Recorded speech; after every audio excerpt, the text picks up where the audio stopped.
Merci, Monsieur le Président. La recherche de la vérité comporte une dimension universelle. Par contre, les mensonges et les logorrhées stériles ne dépassent pas l'enceinte de ce Parlement.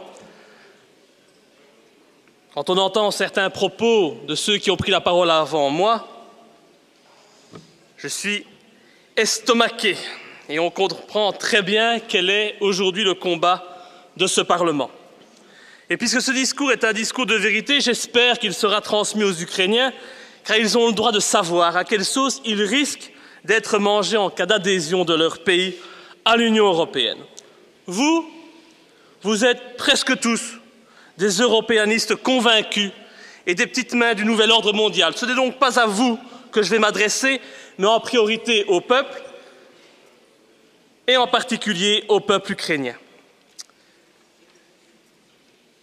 À mes amis ukrainiens, je voudrais leur dire qu'ils doivent se battre pour conserver leur indépendance, qu'il ne faut pas qu'ils faiblissent face à l'ingérence de l'Union européenne et des États-Unis. Aujourd'hui, les Ukrainiens sont libres. Ils ne doivent pas accepter la dictature de Bruxelles. On voudra vous vendre, bien entendu, le modèle européen. On vous parlera de démocratie, de liberté, de droits de l'homme, etc. Mais ce ne sont que des leurres. Nous, les Belges, nous sommes les victimes du totalitarisme financier de l'Union européenne. Le peuple belge n'est plus souverain. Ceux qui dirigent nos pays, ce sont les banques, ce sont les lobbies. Nous avons perdu les manettes les plus stratégiques de la Belgique.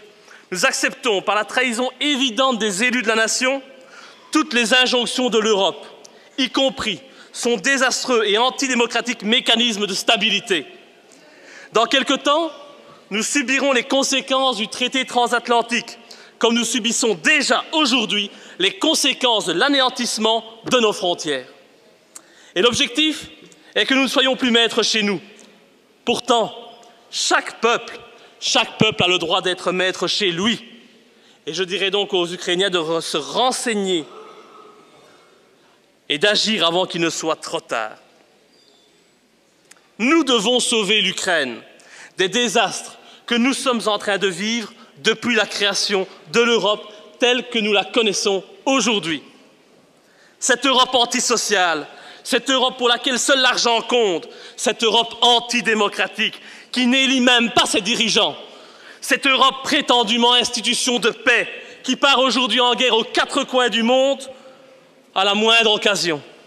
Cette Europe qui met à mal nos usines, nos emplois et nos travailleurs, cette Europe des banques, cette Europe qui nous opprime, cette Europe qui réduit notre qualité de vie, cette Europe du dumping social, eh bien cette Europe immorale, l'Ukraine, elle n'en a pas besoin. Et je vous rassure, je ne serai pas très long, car parfois, une seule image parle plus qu'un long discours, il y a des signes qui ne trompent pas. Bernard-Henri Lévy,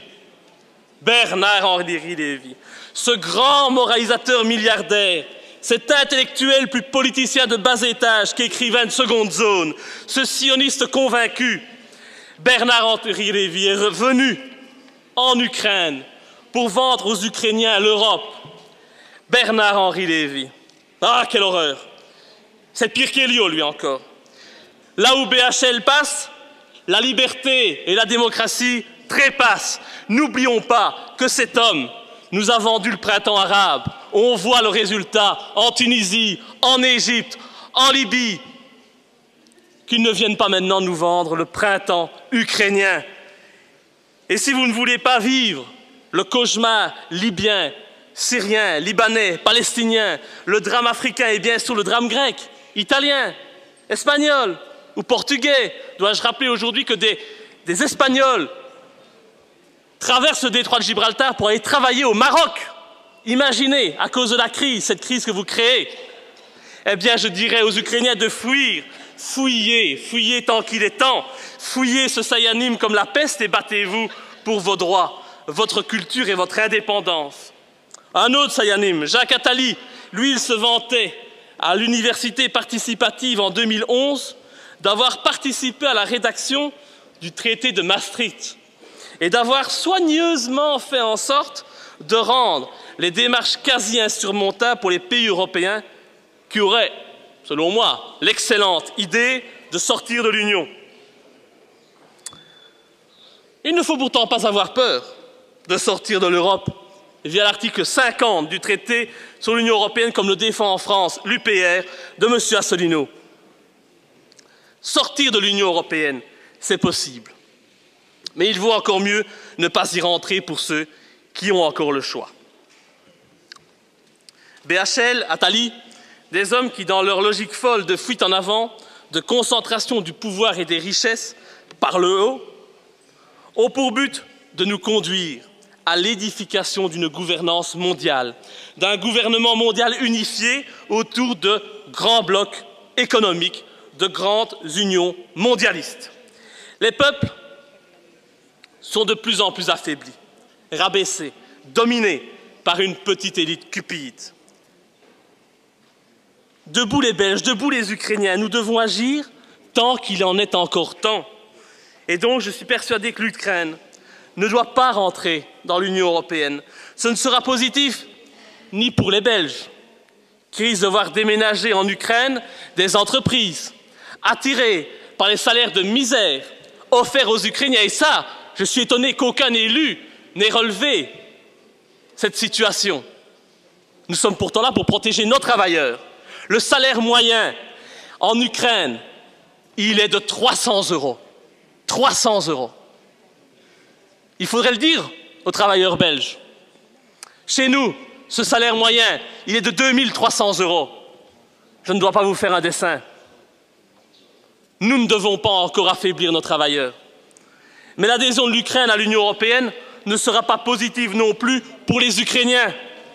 Aujourd'hui, les Ukrainiens sont libres de gérer leur pays comme bon leur semble. Bien sûr qu'il y a des difficultés, de la pauvreté. Il y en a ici aussi, je vous ferai remarquer. Mais l'Ukraine peut s'en sortir sans abandonner toutes ses prérogatives régaliennes. Aujourd'hui, l'Ukraine est vivante. Elle a son drapeau, rien que celui-là. Une économie qui peut se développer si elle se choisit de bons dirigeants. Dans l'Union européenne, l'Ukraine mourra. Le drapeau européen prendra la place du drapeau ukrainien. Et l'Ukraine mourra à petit feu comme nos pays sont en train de mourir. Et pour certains, la crise ukrainienne doit prendre fin car elle dure depuis 2 mois. C'est les socialistes qui ont dit ça. Qu'un pays comme la Belgique, qui a connu près de 2 ans de crise institutionnelle, de crise politique après les élections de 2010, ose critiquer la situation en Ukraine, mais c'est totalement risible. Et lors des discussions de cette résolution, certains en ont profité pour diaboliser la Russie, c'est facile, et traiter le gouvernement ukrainien actuel de totalitaire. Je trouve sincèrement que nous sommes très mal placés pour critiquer la Russie et donner des leçons de gouvernance à l'Ukraine. Des élus comme vous tous, qui ont démissionné et qui ont livré, oui monsieur, notre pays à des instances européennes non démocratiques, qui n'ont aucun compte à rendre au peuple d'Europe, devraient se taire au lieu de venir dire des mensonges à la tribune du Parlement et faire preuve d'une telle arrogance. Peut-être que c'est à vomir, monsieur, mais moi c'est le projet européen qui me fait vomir. Et donc, nous n'avons aucune leçon à donner aux Russes et aux Ukrainiens. Enfin, certains membres de ce Parlement ont traité les responsables politiques ukrainiens de marionnettes de Poutine. Est-ce pire d'être la marionnette de Poutine que la marionnette des États-Unis, des Rothschild, des Bilderberg, etc., etc. Je ne le pense pas. Et une chose pour terminer. Dans ce Parlement, oui, monsieur, mais écoutez-moi jusqu'au bout. Hein. Vous parlez de démocratie, vous voulez la porter en Ukraine, respectez-la ici. Vous voyez? Ce ne sont que des mots. Ce ne sont que des mots. Vous le faites preuve aujourd'hui.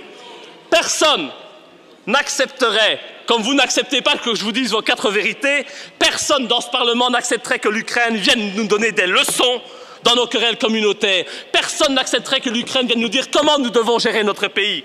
Et l'Ukraine et la Russie, d'ailleurs, n'oseraient pas prendre les libertés que vous prenez, que vous osez prendre. Et donc, je n'ai qu'une chose à dire. C'est mes chers collègues, occupez-vous une bonne fois pour toutes de vos oignons.